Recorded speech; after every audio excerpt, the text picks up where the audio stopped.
Hi, I'm Ellie Mistal, the Justice Correspondent for The Nation magazine, and I'm pleased to welcome you to tonight's conversation, which is part of a three-part series on democracy and reproductive rights and justice organized by NYU Law's Birnbaum Women's Leadership Center and Yale Law's Program for the Study of Reproductive Justice. My latest book, Bad Law 10 Popular Laws That Are Ruining America, does what it says on the tin. It looks at 10 popular laws that I think are very bad and need to be repealed. The scoping of the book was, of course, the biggest challenge. There are many laws, and many of them are very bad, or racist, or sexist, or just plain stupid. I thought through a lot of different ways of how to limit the scope of the book to a subset of laws I thought I could get a handle on. One thing I did not do that surprised a lot of people is that I didn't limit my inquiry into just federal law. Instead, I went out of my way to make sure that I included some state laws and traditions that we desperately need to be rid of. The reasoning was obvious, at least to me. Most laws that people interact with are on a state level. Most political power that affects people's day-to-day lives exists on the state and local level. And the most direct way to change and improve the lives of the people in your community is to participate in state and local elections. That is, of course, by design. The Constitution reserves most of the power of this government to the states. Specifically, this Constitution gives the states the police power. And so the most dangerous thing the government can do to you, which is send its armed agents to kick down your door and potentially shoot your family while serving you a warrant to take away your freedom, is carried out by state and local forces most of the time. Whether these forces follow any rules or can be held accountable for any of their failures or mistakes depends entirely on the local laws and rules in your state. Indeed, even the way we run federal elections depends on voting rules and requirements of your particular state. We do not have one federal democratic system that can be reformed or improved. We have 50. And each state has its own Byzantine rules for how to register to vote, when people can start voting, how they can vote, which votes will be counted. If you want to protect democracy, you are fundamentally talking about a state problem more than a federal one. Tonight's discussion is about the states and the national impact of what happens in the states. Too many people think that living in a blue state will offer them protections from the worst excesses of fascism. But they're wrong. Bad laws and bad court rulings that take away people's rights and dignity in Mississippi often affect what happens in Texas. And they can get exported out in some horrible ways to even New York or California. Tonight's panelists understand all that. I love that you're going to hear from an array of voices. Yes, lawyers, and everybody loves lawyers just a little bit more during the Trump administration, but also organizers, abortion providers, and pollsters, people who are going to translate the real impact of the harms when democracy is degraded and bodily autonomy is disregarded. What we really hope you'll take away from tonight's panel is how you too can flex power, what it looks like to join movements across states, and how and why to operate from the perspective of possibility instead of from this perspective of fear. Thank you so much for showing up tonight, and thank you all for your continued commitment to fight for all of us, and not just the wealthiest of us. I've been Ellie Mistal, and I really hope you enjoy tonight's conversation. Hi, everyone, and so much for joining us today for States Rising, Building National Power. I'm thrilled to be here with you today. I am a clinical lecturer in law at Yale Law School and the director of our Democracy Initiative and the co-director of the Program for the Study of Reproductive Justice. And I'm thrilled to be co-hosting today's panel and to introduce you to today's panelists. First up with us, we have Julia Spiegel. She is the founder and CEO of the Governor's Action Alliance, also known as GovAct. It is a nonpartisan organization that unites governors to champion fundamental freedoms. Prior to founding GovAct, Julia served as legal counsel and senior advisor to the California Governor Gavin Newsom, directing litigation and helping oversee and drive the state's work on reproductive rights, health, and human services, as well as consumer protection and immigration. In the wake of the Supreme Court's Dobbs decision, Julia worked under the governor to build the Reproductive Freedom Alliance, an alliance supported by the GovAct organization. Also joining us today is Kwajalein Jackson. She is the executive director at the Feminist Center for Reproductive Liberation in Atlanta, Georgia. There, she leads the entire organization's operations, abortion clinic, civil engagement, education, and outreach teams. Since 2013, she has led the expansion of the group's statewide and national impact and significantly deepened community partnerships. She has the optimism, vision, and pragmatism needed to lead a multi-generational, multiracial reproductive health rights and justice organization in the South. Also joining us is Jess Braverman. She is the legal director at Gender Justice, where she ensures the organization's litigation strategy not only promotes the dignity of its clients, but also advances its mission of removing barriers to gender equity. She has successfully litigated high-impact cases involving sex discrimination in the broadest sense, including the constitutional right to abortion, trans rights in schools and prisons, and access to contraception. And finally, I'm very pleased to introduce Tressa, a partner and co-founder of Perry Undum, which uses data and research to uncover truths, identify new trends, build new narratives, and elevate the value of human experience as a driving force for change. Tressa has conducted public opinion research for 20 years on behalf of nonprofit organizations, foundations, news organizations, and government agencies. She studies opinion on many policy issues and leads the firm's practice on attitudes and experiences related to gender equity.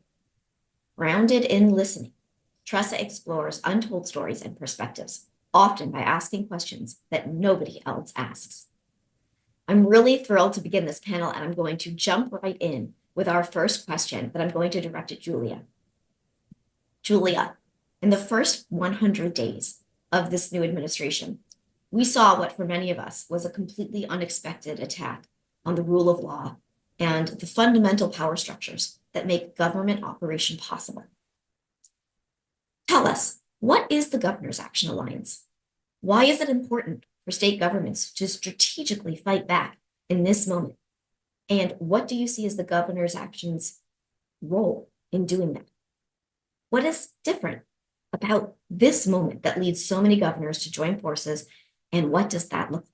Thanks, Genevieve. Well, it's great to be here with you and you all. This is unfortunately a moment that we had to prepare for. We had been anticipating for many, many months that these attacks were underway. It's actually not new. It's just reached a fever pitch, as I'm sure Kwajalein and others on this call will be able to speak to. But we are grateful that we have an architecture in place through GovAct to try and help both be a firewall in protecting democracy, but also help governors, support governors in delivering essential services to their people and presenting an affirmative view of government that is effective and meets the needs of the people in the states.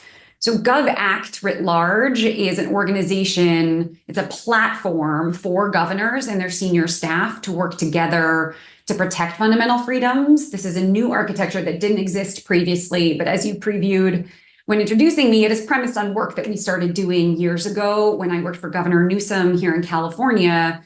What happened was that, the leaked Dobbs opinion came out. I think shock ensued and chaos ensued. Of course, some advocates in the reproductive rights community had been anticipating this for many, many years. But I think for many others, including those of us in government, we weren't prepared. And so we jumped into action and started to work together. Governor Newsom, under his leadership, we launched the Reproductive Freedom Alliance of 23 governors working as a collective to coordinate and fight back together to protect fundamental freedom in a way that had never been done before. I think often when folks think of multi-state coordination, they think of attorneys general, for instance, where they file lawsuits together all day, every day, especially right now. But that's their bread and butter, right? Is to do multi-state coordination. It's really common. It is much less common on the pro-democracy, pro-fundamental rights side to have this degree of coordination and to have a vehicle to do it. And it requires an infrastructure, it requires trust, it requires knowing each other.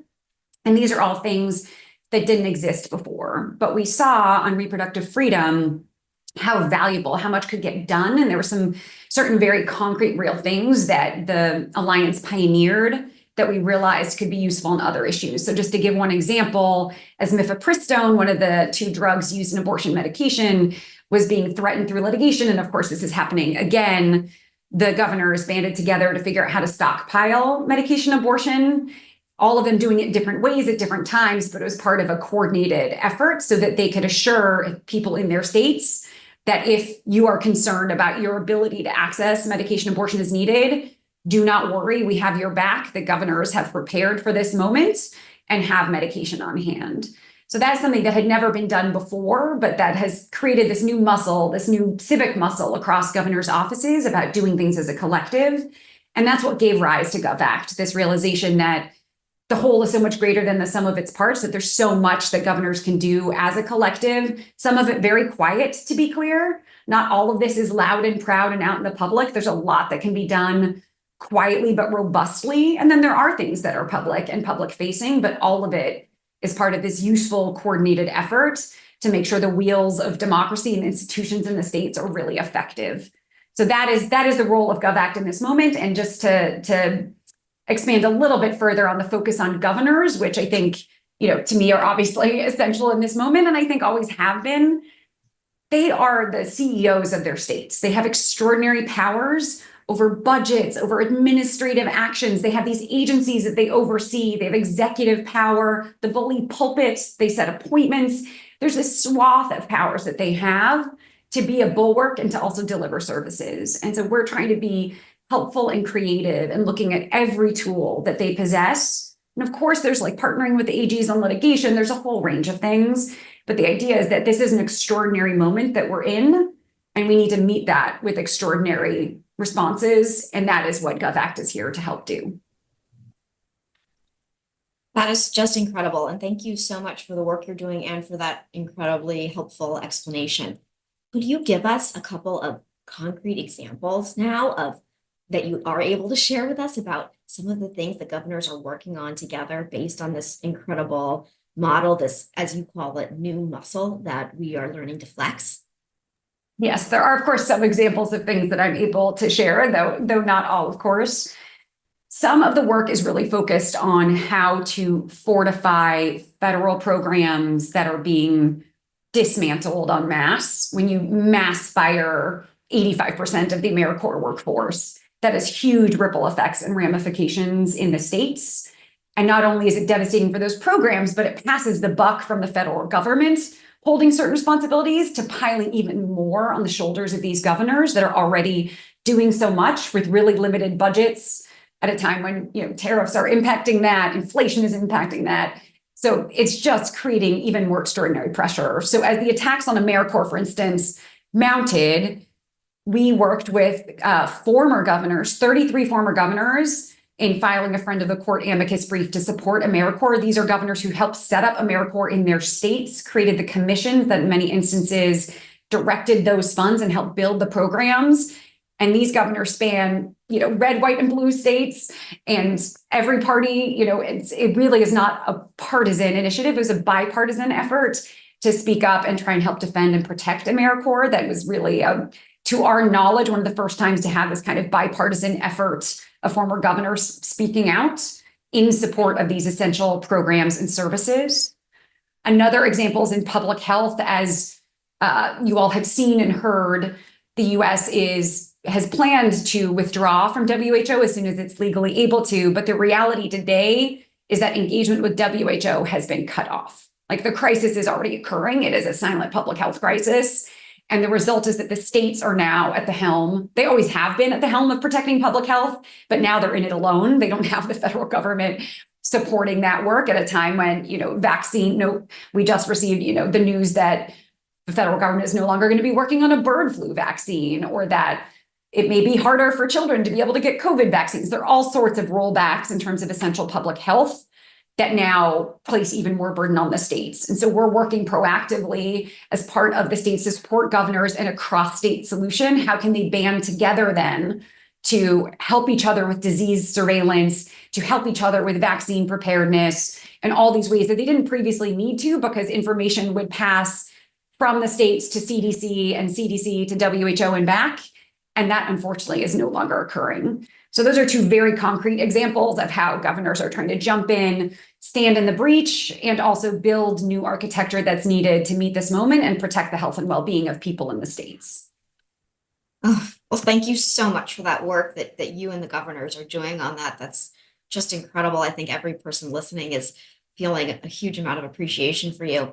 I want to draw in another one of our panelists to be able to join us in the conversation. Jess, I know that you also sit in a very unique position where you see the differences between states that fight back against harms from the federal government and those that do not. Can you give us some additional context to help explain how states are defending the people living in their states? Absolutely. So I'm Jess Braverman. I'm the legal director at Gender Justice, and we are in St. Paul, Minnesota. We litigate sex discrimination cases broadly, as Genevieve said in the introduction. So that includes reproductive rights, trans rights, pumping and pregnancy rights at work, and all sorts of things that fall under the very broad category of sex discrimination.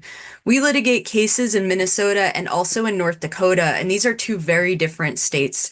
So in Minnesota, around the time of Dobbs, around the time when the U.S. Supreme Court said that there's no longer any federal constitutional protections for abortion, Minnesota lawmakers and the governor and the attorney general stepped up in that moment and said, okay, let's see what we can do to protect healthcare providers here in Minnesota. And so we passed what's called SHIELD laws. So these are laws that help protect abortion providers, gender affirming care providers, and others in case that their other states try to reach into Minnesota and prosecute them for providing perfectly legal abortion care or gender affirming care in our state. And so our state kind of stepped up. We also had a case at the same time that Dobbs was being argued. We had an abortion case in Minnesota where we argued that under the state constitution, under Minnesota's constitution, abortion is protected. Our ruling came down 2 weeks after Dobbs. And it's kind of amazing. It's really important to think about what that means. We got a favorable ruling that the Minnesota Constitution protects abortion 2 weeks after Dobbs. So what did the Midwest look like 2 weeks after Dobbs? North and South Dakota had what's called trigger bans, meaning at the fall of Roe v. Wade, when Dobbs was issued, abortion was banned in those states. Iowa to the south used to have the right to abortion, but there's Iowa Supreme Court canceled that right. They said, you know what, never mind. Our Constitution, we're just not going to have our Constitution protect abortion. So there was no abortion in Iowa. Wisconsin never got rid of their pre-Roe ban, and so they still had that on the books, and so there was no abortion in Wisconsin. So Minnesota's here in the middle with our SHIELD laws, with our state constitutional protections, and we're surrounded by states with no access, so we were able to provide care all across the Midwest, and really for people across the country, which is just incredible. And that's an example of what you could do at the state level in the face of federal threats. Next door in North Dakota, we also joined with our friends at the Center for Reproductive Rights to challenge North Dakota's ban. So far, that challenge has been successful. That's in front of the North Dakota Supreme Court. And so good things can happen, but North Dakota did have a ban that went into effect right away. They also put in place a gender affirming care ban that we're litigating in North Dakota. And so you can really see a stark difference between people having personal autonomy and healthcare in Minnesota and then what's going on right next door. And South Dakota as well, there's no abortion care, gender affirming care there either. So we could see like the good and the bad from where we sit in gender justice. That's such a helpful perspective. And the other side of the coin from building that kind of power in blue states is investing in red states. So I'd like to turn the conversation towards Kwajalein, because you often talk about the role that Atlanta plays in national politics. Please tell us some more about what happens in conservative states that impacts the rest of the country. How does Atlanta's history of civil disobedience create the kind of cross-movement collaboration necessary to allow you to move political action forward and also to stop harmful practices? Thank you, Genevieve. Um, well, doing reproductive health care in the South has always been hard. Even before the fall of Roe, after the Dobbs decision, um, accessing care in abortion providers has been incredibly difficult for many, many people for decades. One of the things that I often say about how, particularly reproductive rights happen in Georgia, um, is that we're usually not the first ones out the gate. We're not the place where the most extreme, the most radical, the most experimental legislation moves through. It's often in other states where there are more extreme conservative legislators and governors, and they have less political organizing organizations that can resist with the same level of tenacity that we're able to muster in a place like Atlanta. So what I have seen happen, and I think our 6 week ban is evidence of this, is that the place where those really extreme laws get perfected and get normalized before they continue to proliferate around the country. And so because we have a very long and robust history, not only of fighting for civil rights in the South, in Georgia, and in Atlanta, we also have some of the oldest and longest standing reproductive justice organizations in the country who are rooted in Atlanta. And we have a long history and practice of working together across issue, of coordinating before something emergent comes up in our legislature, we practice working together, thinking collaboratively, thinking long term, and we work with folks who are focused on racial justice, people who are focused on environmental justice, queer and trans-led organizations to make sure that those intersections are prominent. And then we also have to approach our legislature with the same tenacity as our opponents. So, reintroducing proactive legislation session after session in the face of defeat, continuing to move forward the things that we know our communities deserve and demand. And so, we've seen that intense pressure and that clear coordination has been successful. Our 6 week ban was the first anti-abortion legislation that passed in the Georgia legislature in 4 years, and it passed by one vote. And we worked very hard to actually convince some conservative legislators to sit out of that vote. We know that they are susceptible to the logic and facts and evidence that we're able to bring forward when we work together and when we bring our community with us into the halls of the Capitol. And so even though it's hard, even though it's arduous, it is worth it for us to continue to build up the infrastructure that allows for that kind of resistance. Thank you so much for your continued leadership. Something that you've talked about as well, and that I want to make sure we take a moment to focus on, is that you've led the way in talking about not just organizing in the South, but investment in the South. Why is investment there so critical? And how can our listeners today take part in the counteroffensive? Well, as I alluded to, Georgia does not bear the worst of the attacks on bodily autonomy and reproductive freedom. Our neighboring states, Tennessee, Alabama, Mississippi, Louisiana, and even as far away as Texas, are some of the places where some of the worst and most dangerous legislation is born. We cannot forget that the Dobbs decision was initiated in the capitals in Mississippi. That was a Mississippi case that rose through the courts to the level of the Supreme Court. And that was something that people who are anti-abortion were counting on, were believing in. And so what I described about what's possible in Georgia is because there are both institutions and individuals who believe that change is possible in a place like Georgia, in a city like Atlanta. And when they are making their sort of pronouncements about investment in the Deep South, they mean Atlanta, because they believe that there is enough power that the tides can shift. We are just purple enough to make things possible. But that kind of investment should be doubled, if not tripled, in the places where the soil is the rockiest. We actually need to invest in building up the organizations and leaders in places like Mississippi, Louisiana, Alabama, and Tennessee. We need to invest not over one election cycle, but over the course of multiple years to make sure that we can develop the kinds of power, develop the kinds of electoral strength, develop the deck that's necessary to take over as people retire and step out of leadership. That's what's necessary. In part because if we allow for the harms and violence that Black people, poor people, queer people, people who don't speak English, people who are immigrants and refugees, we allow for the harms that they face, that they bear the brunt of, to proliferate in order to buy ourselves a little bit more comfort until those same harms come for us. And so thinking that we can rely upon the protections in a place like Illinois or a place like Vermont or a place like Oregon, that is only temporary if we allow for the other parts of the country to continue to fall away. We can't actually access liberation without bringing Mississippi with us.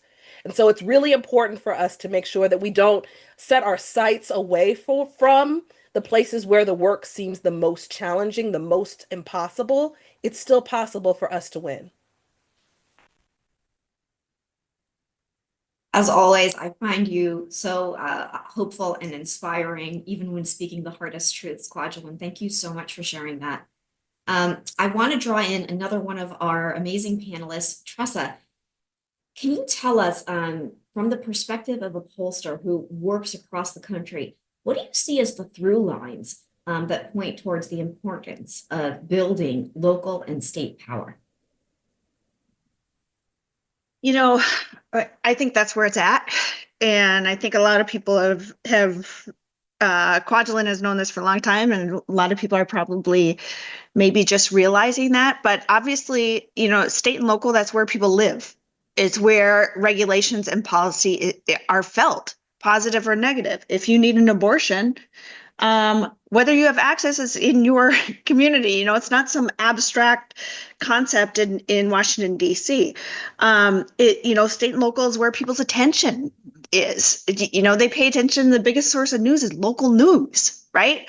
It's where their friends are, their communities. It's how they take action. It's who they talk about. It's who they talk with. That's how opinion is sort of evolves and shifts, and how people learn things in conversations. That all happens really locally. Taking action happens locally. So I think the emphasis on state and local policy and action is just really, really critical. Thank you so much for sharing that. I'm really excited to hear more from you later in the hour.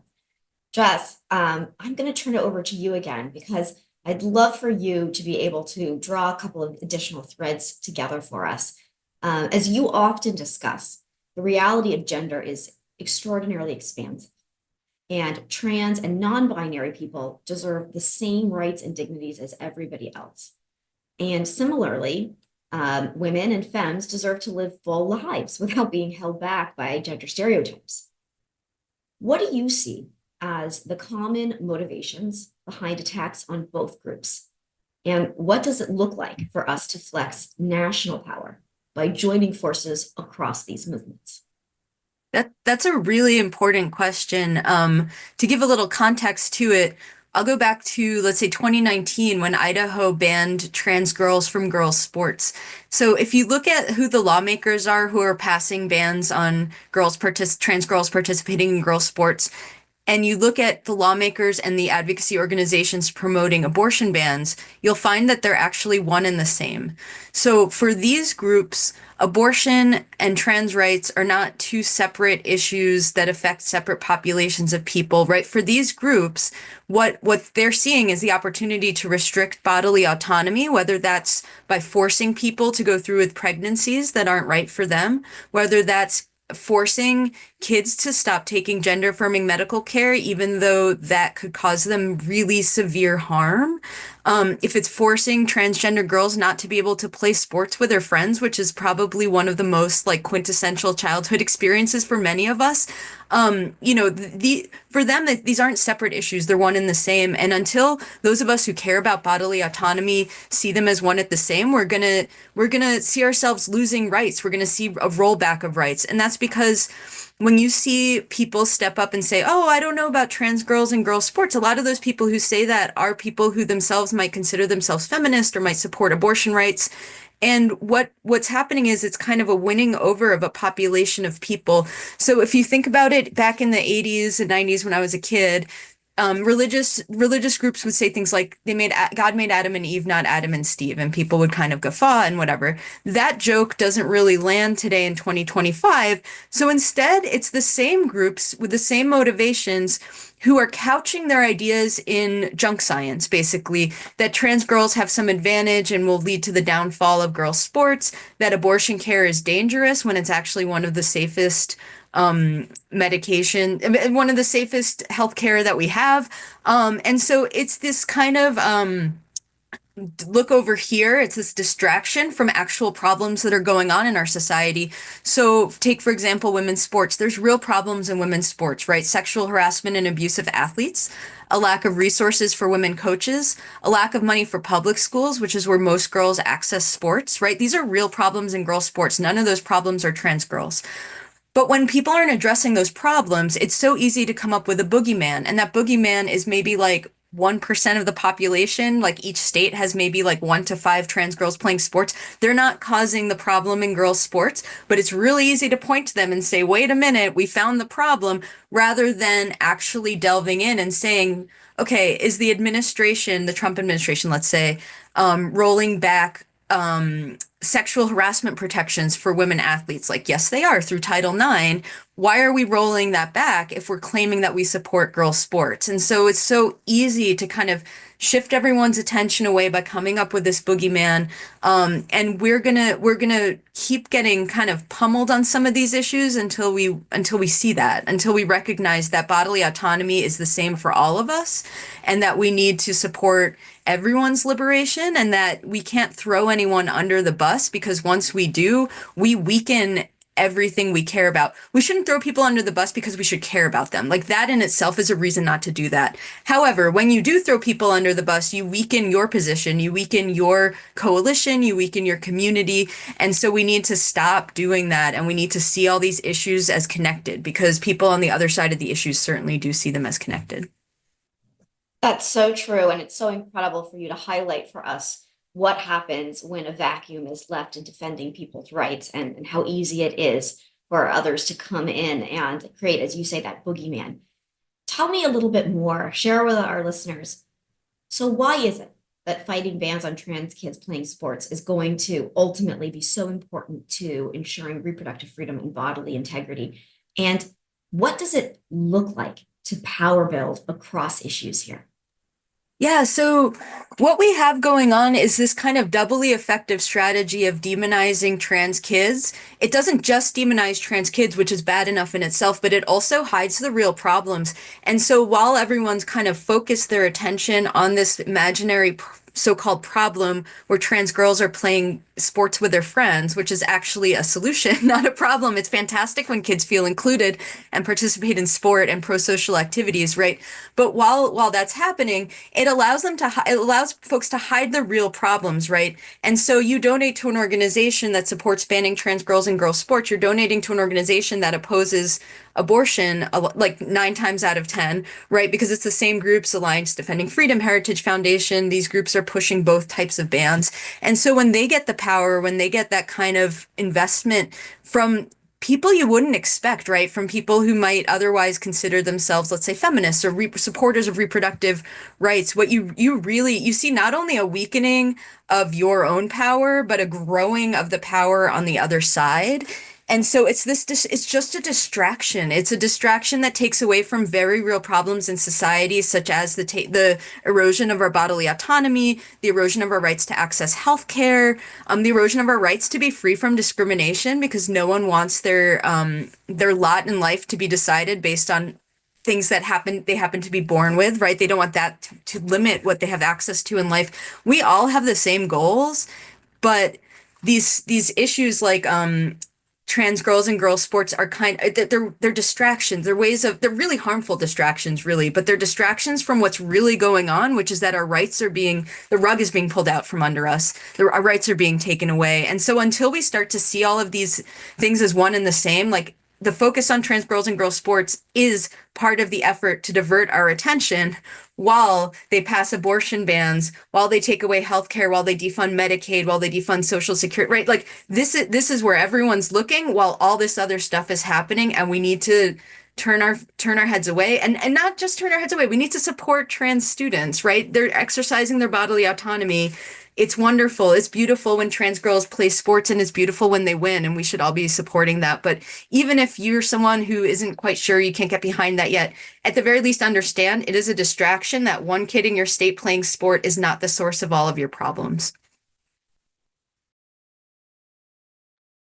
That's such an incredibly helpful and important perspective to offer. I want to draw Julia back in to talk a little bit more about, how we can make sure that we are continuing to build power. Why is it so important, Julia, that we never take our eyes off of supportive state and local leaders? Since, as you were saying earlier in the conversation, so many of them are the ones making major decisions that affect our lives every day.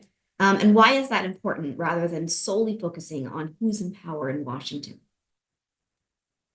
Well, Kwajalein and Jeff and Tressa all, I'm sure, could speak ad nauseum about this too, but I think, we never should have taken our eyes off of states and localities. Like that is where the rubber hits the road for people. It's where, I've worked at the federal, state, and local level. I've seen it at every layer. And I see how, especially at the state and local level, you have this direct connection to those electeds, to those institutions that you rely on to fix the damn roads or do whatever else you need to have done. That's where the expectations rise. And you also see, as a result, governors actually poll much better. Like they have higher, Tressa, you can interrupt me or tell me if I'm getting this wrong, but my understanding is generally in elections and just on ratings on how governors are perceived, they actually do much better than like the parties writ large, because they're the face of services that are being delivered to people in the states. And that really matters. And just to take this sports metaphor and transpose it over to this context, democracy is not a seasonal sport. Like it's not like, oh, elections come and go and like we get to move on and focus on some other stuff now. Democracy is year round. It's not just about elections. It's about these institutions delivering and meeting the needs of people. If they fail to do that, why should people believe in this democratic system? Like what are these high-minded principles about but for making sure there's food on the table and kids can go to school and their basic needs are met, right? And so I think the way that we are supporting governors in this work is looking at that holistically and realizing you can't just, fight for institutions and not make sure those institutions are actually delivering for people and meeting their needs and expect them to believe in the institutions. So we know we have to do both and we have to do it year round. And it is not just when people show up to the polls. And I'm sure Kwajalein and Tressa and others have seen this where lots of energy and attention is paid around, people don't want any more phone calls or mailers or whatever right around an election. And then the day after, all the attention disappears. People vanish, right? And you think, wait, did they really care about my views on things? Did they really care about what's happening in my communities? Or is this just about an election and then they move on? Whereas governors are in it for the hard work of governance, right? That is their day job and they have to do it day in and day out. And I think in this moment of extraordinary challenges where every single day is a deluge of new changes at the federal level, people being fired, tariffs or whatever else, the chaos falls on the shoulders of these states and localities. They can't just say, sorry, we don't actually pay for all of Medicaid from our state budgets. Most of that comes from the federal government. That's not what their people want to hear. Their people want to hear, how are you going to fix this for me? Like, I need healthcare. So what are you going to do to make sure I can get it?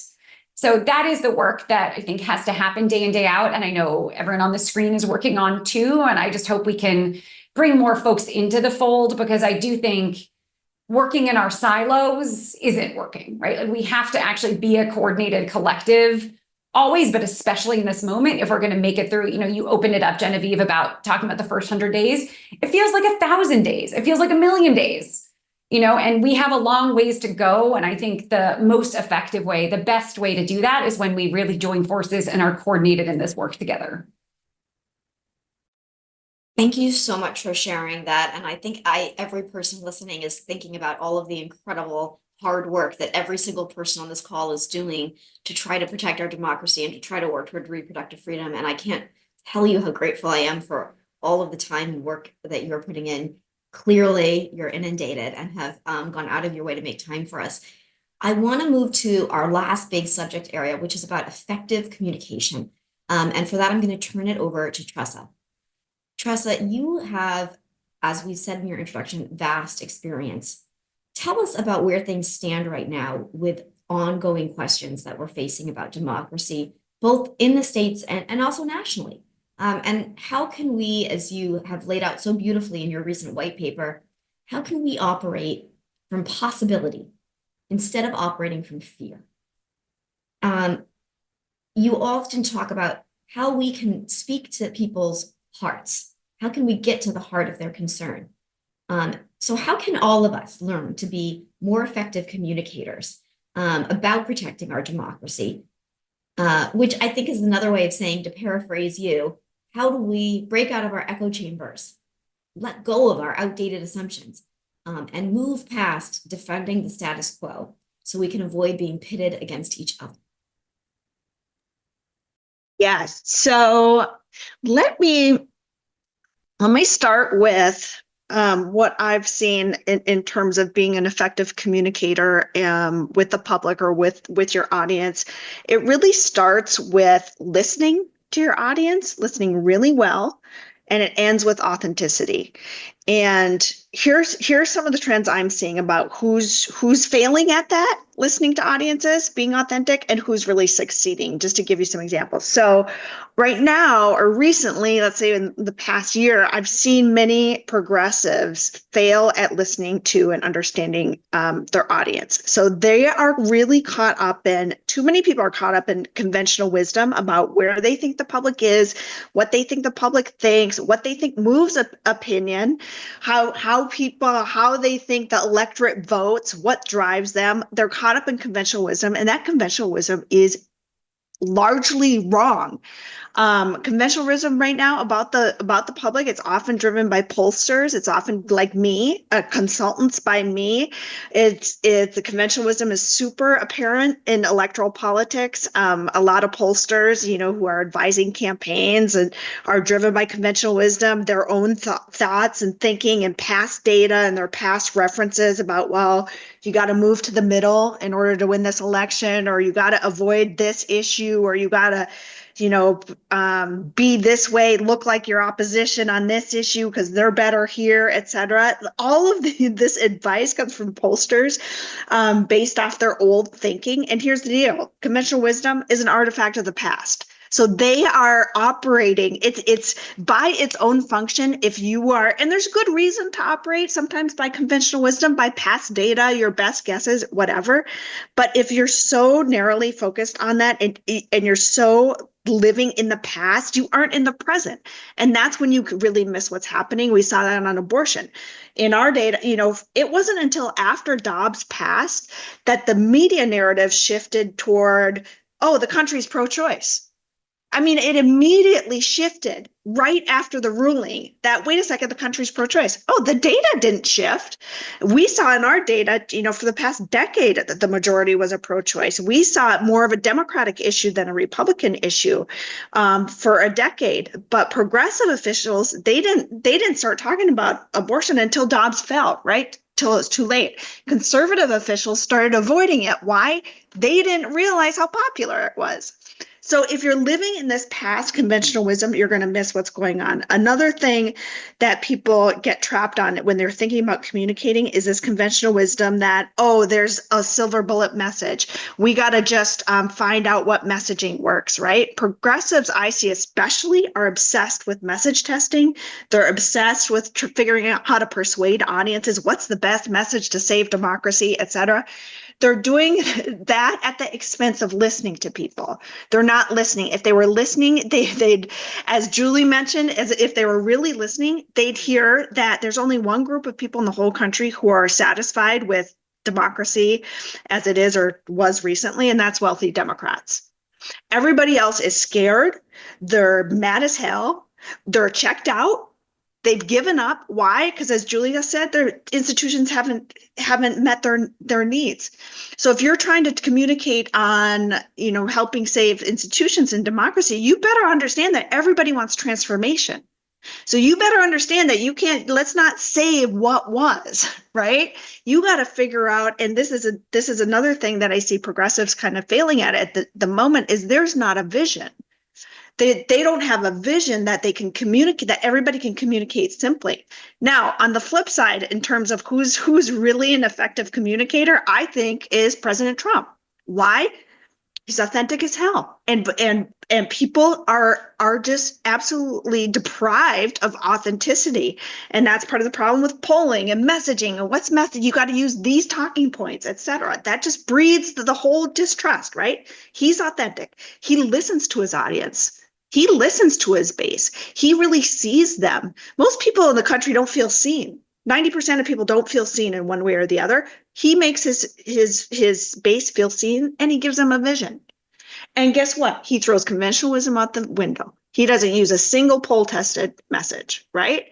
So that's kind of that. Those are the components, whether you like Trump or not, those are the components that I think to move forward and to communicate effectively, you got to listen, start listening, start understanding people. You got to make them feel seen.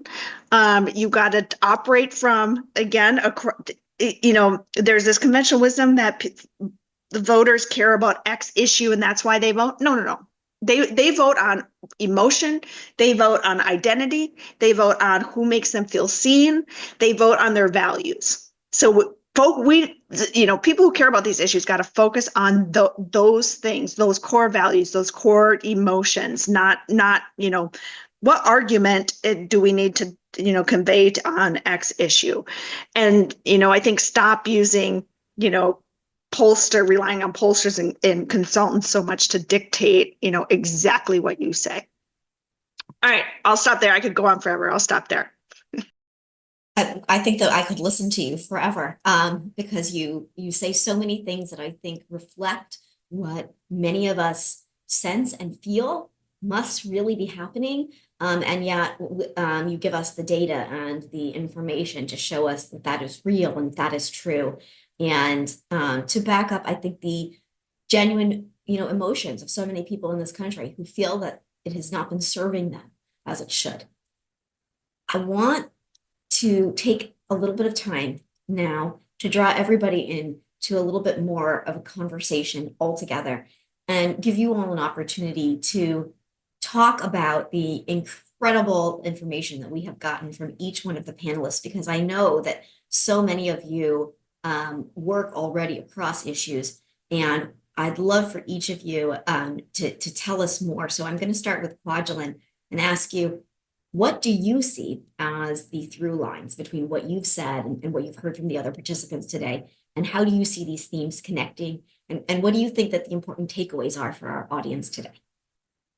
I really want to co-sign what both Julia and Tressa said towards the end about how important the time in between elections are to regular everyday people. I will speak for myself. I don't care whether or not you win every time. I care about how the decisions that are made on my behalf affect my life every day.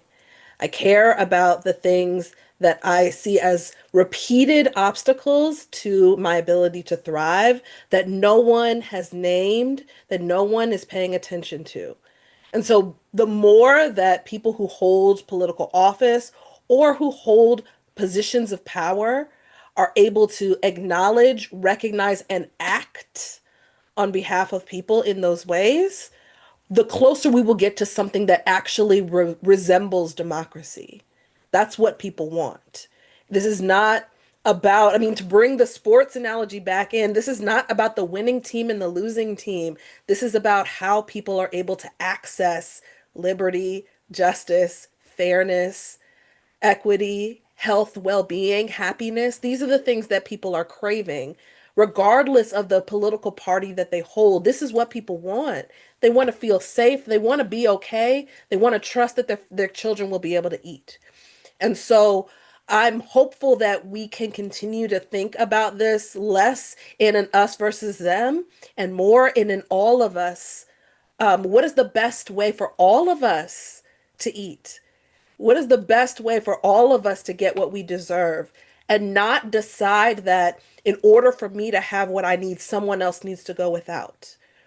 In order for me to have the ability to enjoy sports, that other child needs to sit down and needs to get out of the way. That's not the liberated future that I want to live in. And so I'm really encouraged in some ways, it might feel silly, by this moment, because there is a little bit of an opportunity for us to build something new and to really tear away some of the things that had not been working for many, many people for a very, very long time. More of us are recognizing that we were living in some illusions of democracy. And now we have a chance to build something that really could be democratic in this country. That is just so beautifully put, Kwajalein. Thank you so much. Julia, I want to ask you the same question. What do you see as the through lines from what you've said and what you've heard from the others today, and how for you do these themes connect?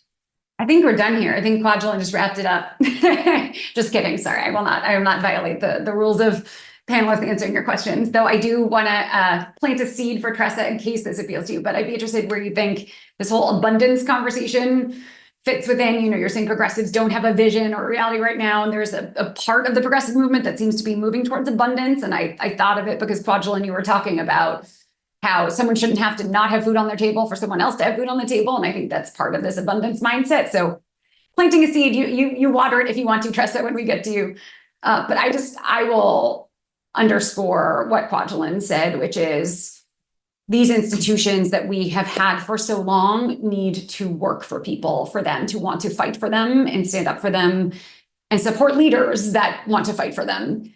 And so I think we have our work cut out for us. I do think, in moments of crisis comes opportunity. We have the old ways of doing business, for better or for worse, are being torn down in rapid fire manner. If there's an upside, if there's a silver lining, we get to rebuild. And this is our moment to do it. And so my hope is that we can seize that and realize we need new architecture. We need new ways of operating. It was hard to break out of silos before. It was hard to change the status quo. Well, the status quo has been thrown out the window. So we might as well take this moment and figure out a better way of doing business. And so I think it's a real opportunity. It's in terrible circumstances and it's really hard. So it's not to minimize what we're up against or how hard every day is, but to say, I do think there is a freedom in it to say, now is our moment to build something different. And so that's in part what GovAct's trying to do, but I think it's what everyone here is doing all day, every day. And I hope that we more broadly as a collective can do, because I think that is, to Tressa's point, like that's what people want from us. They don't want people to defend the status quo that hasn't been working. Like we need to do something differently. So they're asking that of us. And I think the hope is we can hear that through all the noise and find ways to orient around it. One other thing, I'll just close with a personal anecdote. I had a kid who had a graduation yesterday, a young kid, and they do this cute thing where like the kids walk across the stage and they say what they want to be when they grow up. And they were very sweet, the usual things that you expect, like doctor, engineer, some want to be construction workers. Some said they want to be mommies. And one kid, as he was walking across the stage, he said he wants to be king. And it really hit me. When I was a kid, I remembered lots of kids saying, like, I want to be president, but they weren't saying I want to be king. And it just struck me, like, look, who knows? Maybe this is because of a video game or whatever else. But to me, it really hit home that we have our work cut out for us if we're at the point where kids are saying, like, their big dreams to be king, not to be president of this country. And so I leave that as a sobering note to say, like, there's great opportunity and there's real challenge if that's the level at which our fundamental norms, our fundamental orientation towards what a republic is that's worth fighting for has changed in that way. Jess, same question, please. Yeah, I think like one through line is, if you look at things like polling and you see like what polls well, what doesn't, and you're like, okay, who do we need to abandon in order to win? Then you're doing it wrong, right? We have to kind of come together, form a big coalition. We can't leave states behind and say it's too, right? Like Kwajalein was saying, like we can't say, oh, it's too hard to fight for this in Mississippi because people in Mississippi still need the things we're fighting for, right? We can't say, well, we're in Minnesota, everything's just fine here, so we're going to leave North Dakota, right? Like we need to go to North Dakota and help so they don't have to drive like 9 hours just to access gender affirming care in Minnesota, right? Like we need to make sure people can get the things they need in the place where they live. Minnesota was called like a trans refuge state for a while because of all the positive bills we were doing and all the positive laws, but there's something really sad about that because it means that people are leaving where they live to come here, and no one should have to do that if they don't want to. And so I think the big through line is, if we're thinking about oh, this issue's toxic, these people aren't worth fighting for, this state's too hard. If we think about things like that, then we're kind of like fighting against ourselves and losing. And so we really just need to kind of get a grip, see the polling for what it is. Like Tressa was saying, what are people's values and how can I move forward authentically and values forward when I do things. And just keep coming together and fighting for the things that are important. That's the through line I see in what everyone's saying. I think we are all agreeing with you, and I'm going to turn it over to Tressa to answer our final question for us. What do you see as the important takeaways for folks who are hoping to be able to move the ball forward and make this meaningful change that we've been talking about today? Well, I didn't realize when you invited me to this panel that I've found my people right here in this Zoom room, which, Julia, what you were saying about, I mean, this is what I felt for a long time, is old systems are dying. They are dying and new systems are being birthed. It's hard to see, but it's happening. And so I think there is a lot of possibility. I think if we ditch the conventional wisdom, we ditch the pollsters who are stuck in it, right? And I think we have an opportunity to catch up to the people. The people are ahead of us. They're already like Julia, you said it beautifully, but they're already wanting something new, and they actually are pretty capable of articulating what they want when they're given the space. And part of that space is listening to them. Again, not trying to persuade them on X, Y, or Z, but actually listening to them. And I think the last thing I'd say is I just did some research with people across the voters across the ideological spectrum on democracy. And pretty much everybody agrees. Pretty much everybody values it. They value checks and balances. They value due process. They value fairness. They value all of these things. The barriers are not necessarily the people, which is really good. Like I went into this wondering like, oh, does half the public want an authoritarian government? No, they don't. So anyway, I'll just end on, if we do some better listening, before trying to persuade people, if we listen to them, I think there's a lot of opportunity to build something even better. Thank you so much for sharing that. As progressives, I agree. We need to unite across issues and understand that we face common threats and that we need a common solution that is built from the ground up, that focuses our resources not just on one silver bullet in Washington, but on investing in places where folks face the most extreme impacts of bans and limits on access to what are fundamental civil rights that we all deserve. Today, we talk about progressives lacking a vision, but today you all gave me a vision for how we can move forward with optimism and how we can connect with each other. I want to give you just enormous thanks to all of the panelists here today. I think that I feel like we all found our people here today. And it has really, truly been my privilege to be able to speak with you and to be a platform for you all to share your incredible expertise with our audience. Thank you so much.